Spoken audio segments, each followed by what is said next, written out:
Hey, I am Rebecca and welcome to my channel. I am currently a senior at Texas A&M University and my channel consists of lifestyle and sustainability as a college student, and just wanted to pass on what I have learned over the past 3.5 years, going on 4 in my undergrad life, and just wanted to share that with everyone and anyone who happens to stumble on this channel.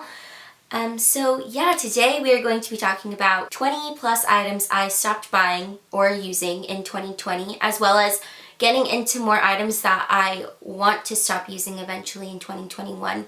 So without further ado, let's get into the video.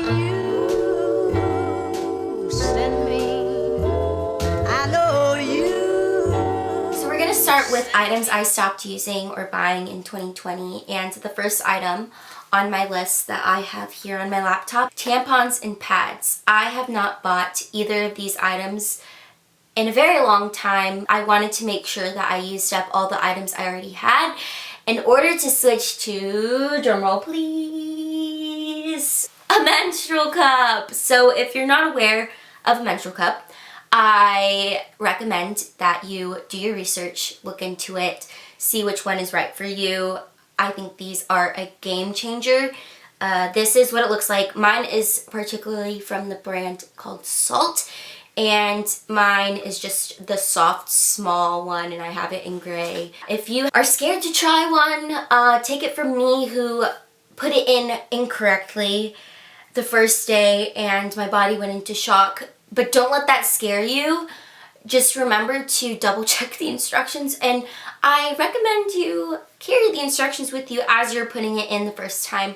But yeah, ever since I tried again the right way, it has been a game changer, and I honestly never want to go back to just using tampons or pads. Right now I just have pads to use up left, and honestly once I'm done with that, I'll probably just keep it for guest use or just in case emergencies. But I don't plan on purchasing new pads or tampons anytime in the distant future. Also, to clean this, it's super easy. All you have to do is either before your period or right after you finish your cycle, just heat up a pot of boiling water on the stove and then pop this in there for about 10 minutes, stir it, and it's good to go after that for the next use. The next thing I no longer buy are single-use cotton pads or cotton rounds. I have switched to reusable cotton pads, and they have been so easy to use, easy to wash. I usually apply toner once a day at night, and even then I only use one side of the cotton round, and then the next night I'll use the other side. That way I can maximize my uses so that I can extend the period of time before I wash them all. And even then, I just put them with the rest of my clothes that I wash, and that way I'm not wasting as much water and creating as much waste. The next thing I stopped using and buying is liquid body wash packaged in plastic, the plastic big jars, or I don't know how you would describe them, with the pump and everything. I've switched to just a plain old body soap bar, and particularly those that are wrapped in paper. That way I can recycle the packaging instead of throwing it all the way together. I'm still on my first soap bar that I bought back in August, and I'm just now starting to finish it, and it's December. So I think $3 or $4 for one soap bar that lasts you 4 months at least is a pretty good deal, as well as you're not paying for the packaging. That is unnecessary. So I really recommend buying soap bars that are locally sourced, whether that's from your farmer's market. I think once I finish up my stock that I have right now, I'm going to buy more local or from small businesses, and particularly those that aren't even packaged or those that are packed in paper. Alright, the next thing that I no longer use, makeup wipes. I stopped using these a couple years ago, and I switched to this makeup removing cream, and I think this gets my makeup off a lot better. I usually do this when I'm in the shower because I usually wash my face in the shower, and it just makes it more efficient. I'm not throwing anything away. Also, I bought my makeup cream probably at least a year ago, and I am still not even halfway through, and the only reason why there's such a dent in it is because I have transferred some to travel sized portions so that I can take it with me whenever I go out of town or I'm staying somewhere else for the weekend, etc. And I think it's just allowed me to compartmentalize it into multiple uses that I don't have to spend the money on makeup remover wipes or other things that are wasteful. The next thing I no longer buy is like prepackaged broth that's already made or like bouillon cubes. I have actually switched to this based on my roommate's recommendation. She uses this Better Than Bouillon. It's like a broth paste, and you only need a teaspoon per cup.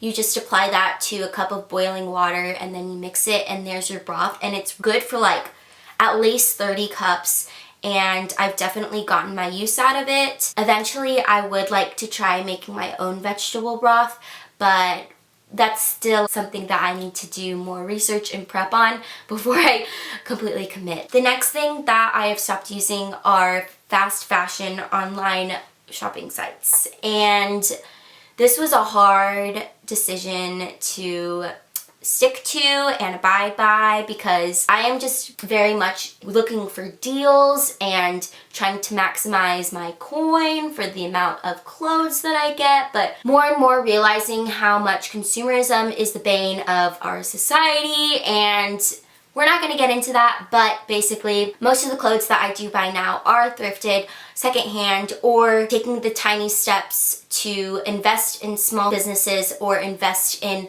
more sustainable brands that, though they are a bit more expensive, I know will last longer in the long run and are more gentle and beneficial for our environment. The next thing that I stopped buying are fake flowers, and I have switched to real flowers that, one, I have realized is a good source of self-care and just good dose of serotonin for me personally is just going into the grocery store. Honestly, looking at flowers brings me a lot of joy and a lot of peace. Even just stopping by the flower section,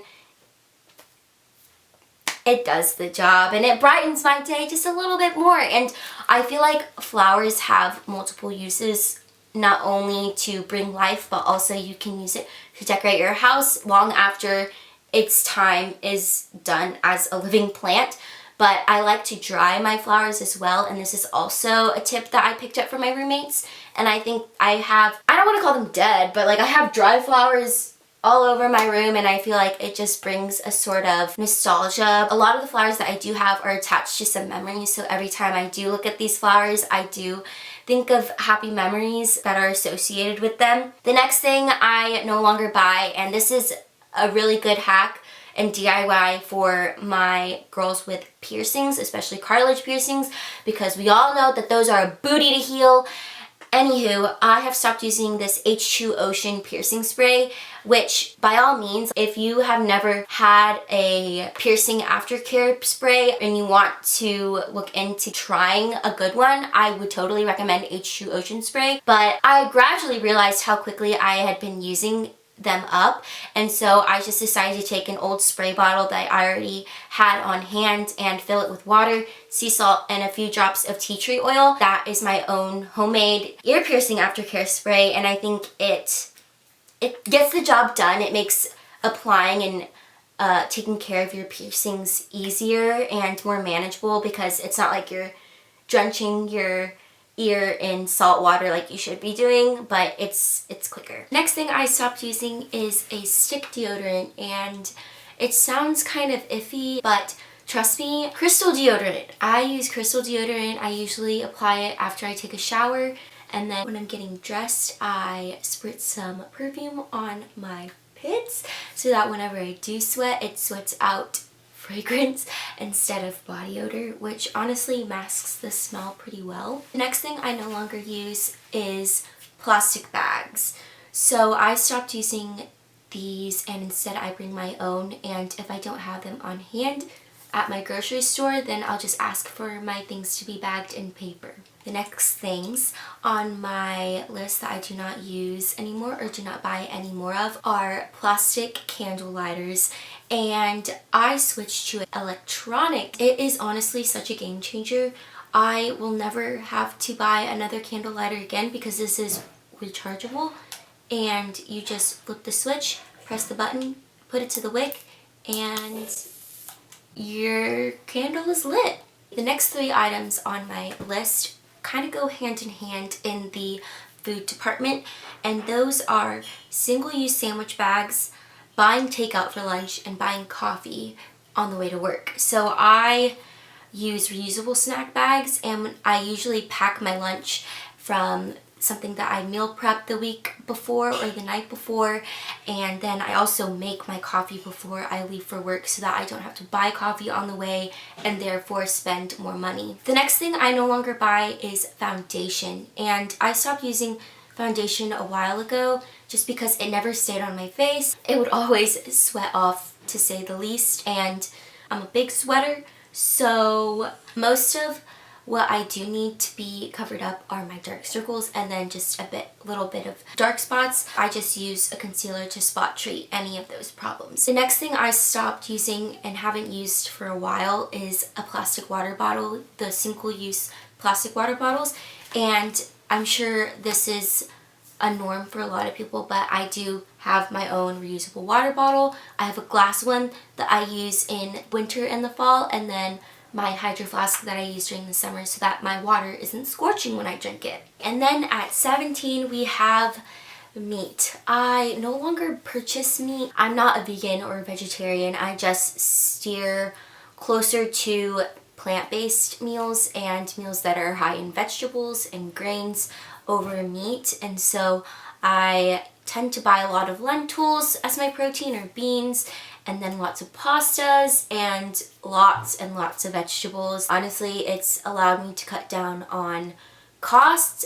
I do eat meat whenever I go out to eat or if it's given and served to me, but other than that, I don't remember the last time I bought meat to cook for myself. The next thing I no longer buy is costume jewelry. I have definitely simplified the jewelry that I wear, especially this year, and I usually just stick to my Aggie ring, and then these 2 gold rings, and then this gold bracelet, and then my hoops and my cartilage piercings, and other than that, I just wear what I already have.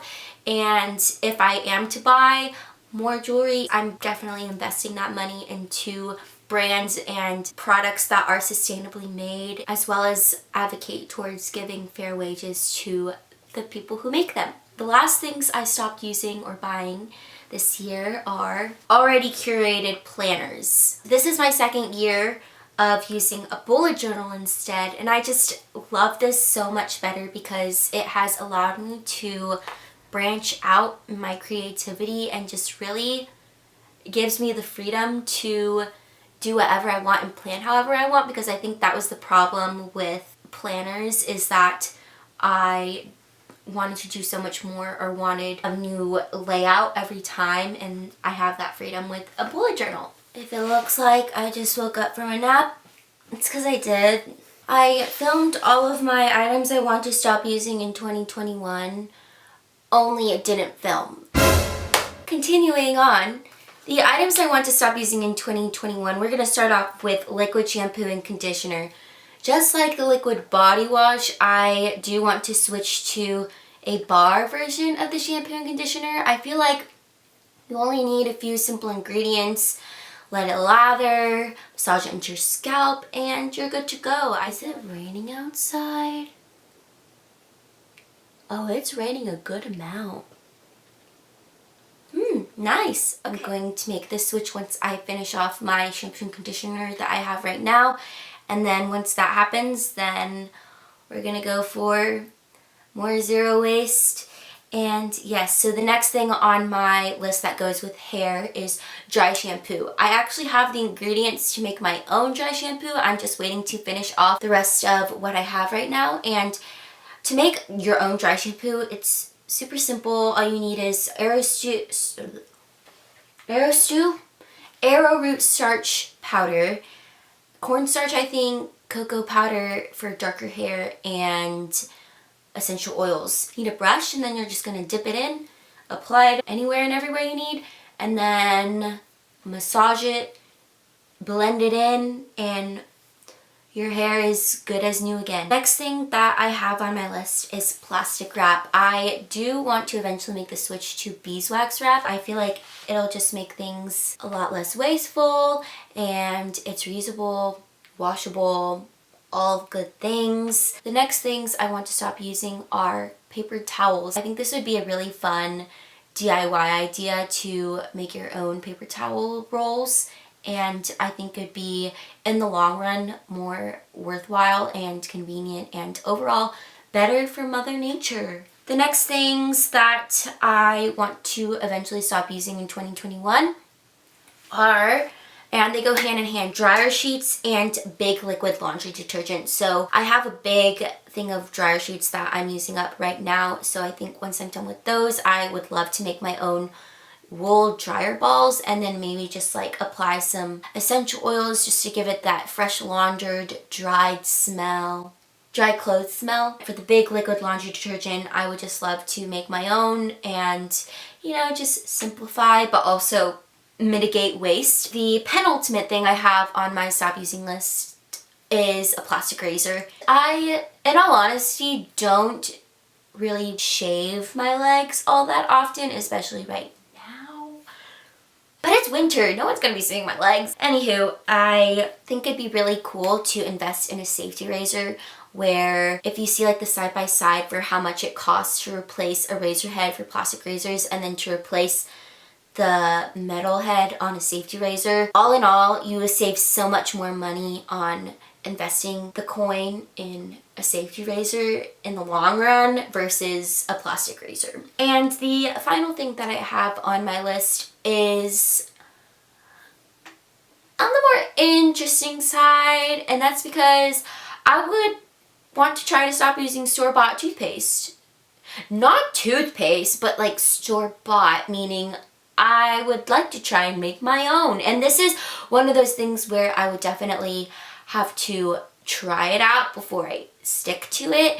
And I think this, 2021 is just going to be a year of projects and trying new things and seeing if they work for my lifestyle and trying to be as earth friendly and planet savvy as possible. But yeah, so those are all the items on my list. They will probably continue to grow throughout next year. I'm really happy that you happened to stumble upon this video, and if you enjoyed watching it, I would really appreciate if you would subscribe to my channel and also like this video, and I will see you all next time. I really hope that recorded.